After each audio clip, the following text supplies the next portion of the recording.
What's up, y'all? It's your boy Antwoine, back with another story for you guys, and this time it's on Pras Michel. Yes, you know Pras Michel, member of the past trio group, the Fugees. I sit 90 degrees underneath palm trees With Wyclef and Lauryn Hill. Yeah. Ooh, la, la, la. Well, Pras end up getting into some trouble with the feds. Let's take a listen. My whole plate is crazy, but at the same time, I'm enjoying this wonderful life, you know, and I'm just happy to be here. Hey man, hell of a story. I'm a rise to the top, floating on the screen. Who the hell wanna stop me? One of the founders of the hip-hop group Fugees is facing a multi-million-dollar fraud and conspiracy charge, or several charges. The Grammy Award winner, Pras Michel, is accused of using stolen cash to make illegal political contributions. A 2019 indictment accused Michel of helping a Malaysian financier embezzle money from a state-owned investment fund. He allegedly tried to persuade U.S. officials to abandon an investigation into that financier's business dealings. Michel has denied all wrongdoing. Okay, so I'm gonna try to break this down as best as I can. You know, this situation with Pras allegedly doing some money laundering for a guy named Joe Low, who was a Malaysian billionaire trying to influence the U.S. elections and other things as well. When I heard this story, all I heard was Pras. I didn't really hear a lot about how this whole scheme was going. So I had to really kind of dig deep into, like, how did he get mixed up into this? Or how did he allegedly get involved with this scheme or this situation? Okay, so I had to go all the way back to Malaysia. All right, so Malaysia is an Asian country that was the president then trying to develop that country, and what happened was they built a fund called the 1MDB Development Fund, you know, where they were supposed to develop the country, bring in tourists, you know, build it up and just make that country better. Okay, so this fund accumulated billions of dollars. Okay, Joe Low, all right, who was a young Asian allegedly con artist because that's, you know, ended up being a scam, but everyone looked at him as a, kind of like a financial guy. What he does basically is just kind of network with people and pretend that he's wealthier than he is, and just kind of he mingles into like really wealthy families and allegedly broker deals. We have to go here because we have to understand how Pras met this Asian guy or got mixed up into it. All right. So the Joe Low guy is pretty much the ring king of this whole scheme of billions of dollars being stolen from Malaysia. And that money was somehow funded to the campaigns in US, which is illegal, okay? Because foreign money shouldn't be funded into any of the US campaigns, you know? So it started with the Obama campaign. Somehow Joe Low, who was able to steal this money from Malaysia from that fund that I just told you guys about, and allegedly went through Pras, okay? Where Pras was allegedly the person who was able to straw these funds through Obama's campaign to fund it. But let's go back to Joe Low, okay, the Asian guy. This Joe Low guy was a guy that networked with wealthy people and celebrities. He gave a lot of gifts to like Paris Hilton and Leonardo DiCaprio, whatever his name is. That's the guy that starred in Wolf of Wall Street. And the Joe Low guy actually funded that project. You know, like I said, he had all this money, which was allegedly stolen from that fund I told you guys about, the 1MDB fund to develop that country. And somehow he was able to hide this money he was taking between different governments, and US started to open up a radar on this guy because he was spending this money in the US. So he would do these big parties in the US, yacht parties, fly celebrities to his party, you know, from the US. I mean, this guy was doing like stuff that P. Diddy can't even do. You know what I mean? He had that much money to burn. So by Pras being a celebrity, we're gonna go back to Pras. I just wanted to let you guys know where Pras was kind of getting this money from. The way my lifestyle is right now, if you didn't know any better, you would think I have a #1 album and record on the Billboard magazine right now. Real talk. And I don't. But it's because I've been wise with my money that I can sit here and, like I said, live the lifestyle that I live. I refugee from Guantanamo Bay. That's around the border like I'm Cassius Clay. There's nothing like when you do the right thing. I've been in the game for over 20 years. And most artists, when they peak, that's it. After that, they're done. There's nothing wrong with, you can still do your thing with your money. Get your little jewelry, get your cars and all that. We all love that. I got all that. But you gotta invest your money because you're not going to be hot forever. So Pras somehow was in the middle of these dealings. So I guess because at the time when Obama was president at the time running for re-election, Joe Low was able to, because he always hung around celebrities, had them all at his party. Pras was considered a celebrity because he was one of the 90s guy. Everybody listened to that, the 90s music and stuff. Somehow Joe Low was in contact, allegedly, with Pras, who allegedly took money from Joe Low to funnel into these campaigns. And this is why Pras is in trouble, because it's illegal to use foreign money for U.S. campaigns to fund these campaigns. And that's what Pras was doing. They said Pras was doing that with the Obama campaign. They said Pras also was doing that with the Trump campaign. When Trump became president, they started, Democrat and Republicans always trying to find stuff on each other, right? They always trying to find stuff like, well, he was only president because of this, or he was only president for this. So, when the next right or left president get into position of running America, they're going to find out, just to make themselves look better, what did the last president that run, if it was a Democrat or if it was a Republican, what did they do to get in position? So they're going to find the dirt. And I think that's what the Trump campaign was doing. They were trying to find dirt on the Obama campaign, because that's just, Republicans and Democrats do. So basically they find out that the Obama administration was getting foreign money funneled into their campaigns. Okay, so they found that out, the Trump administration at the time when he was president. And it led to Pras in some way, allegedly. That's what they're saying. I mean, I didn't do the work on this. I'm just kind of going about what I've read.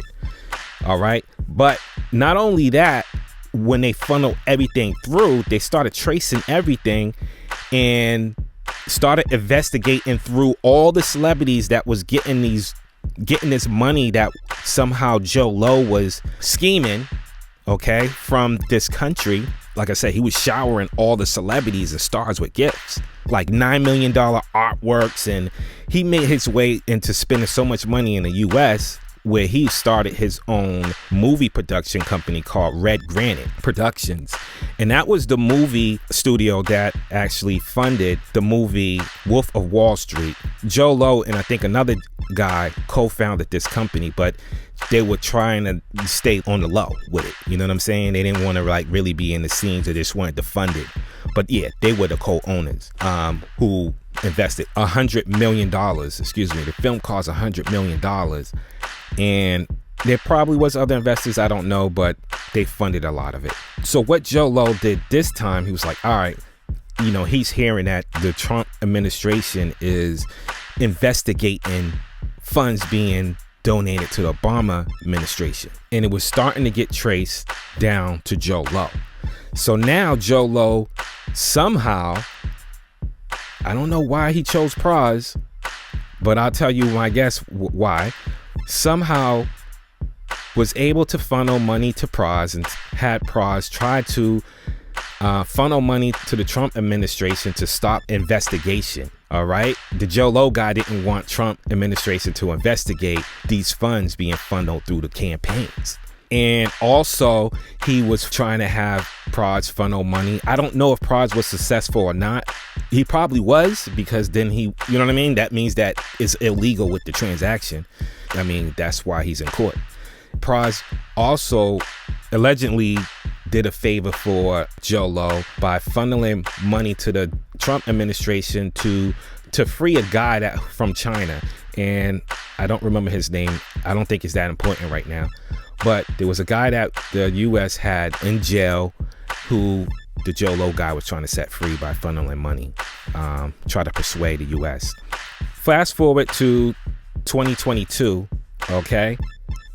All this stuff started to come out in the media. We wasn't seeing it because we were investigating, but everybody else around the world knew Joe Lo was stealing money. All right. Now, in the meantime, I don't know if I said the year that this all kind of started, but yeah, I did. So you have a rough idea. So the re-election of during the re-election of Obama. So if you know that time of the year, somewhere that had to been somewhere around 2012, I think, or something like that. That's when, Obama was trying to get re-elected.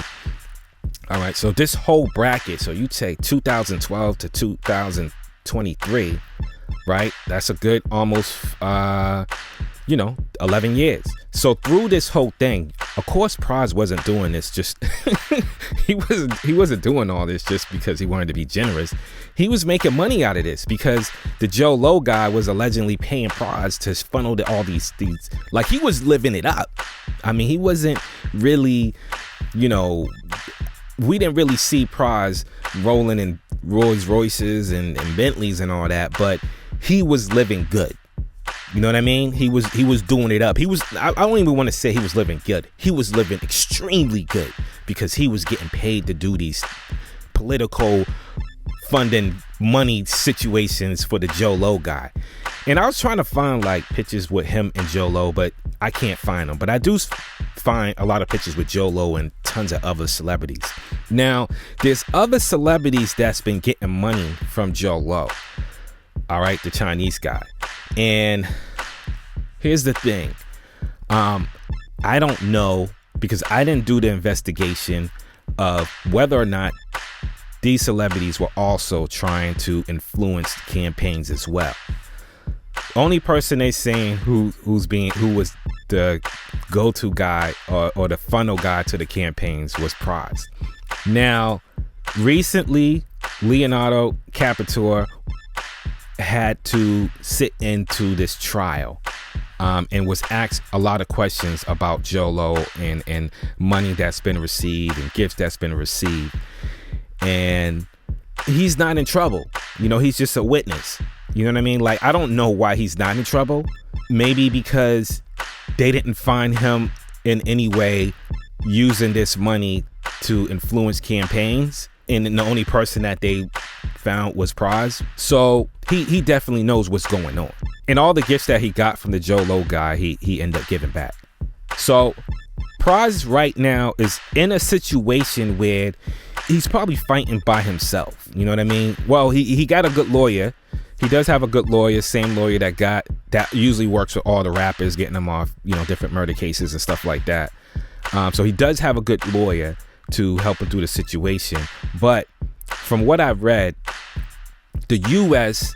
wants to set an example with this situation to discourage celebrities to not influence any more U.S. campaigns. They don't want celebrities involved with endorsing, somehow using their influence to endorse campaigns. You know what I mean? This is what it boils down to. So my thing is that if they're trying to set an example, Pras might be in some serious stuff. He might be in some serious trouble. Now, I don't know if Pras knew what was going on or not, so I'm not gonna maybe he did, maybe he didn't, but out of all the celebrities in the world, why did they choose Pras from the Fugees? You know what I mean? Why they choose this guy to go to, man, to funnel millions of dollars to different campaigns? My guess would be, if somebody was going to be the fall guy, if things get hectic, who can we get?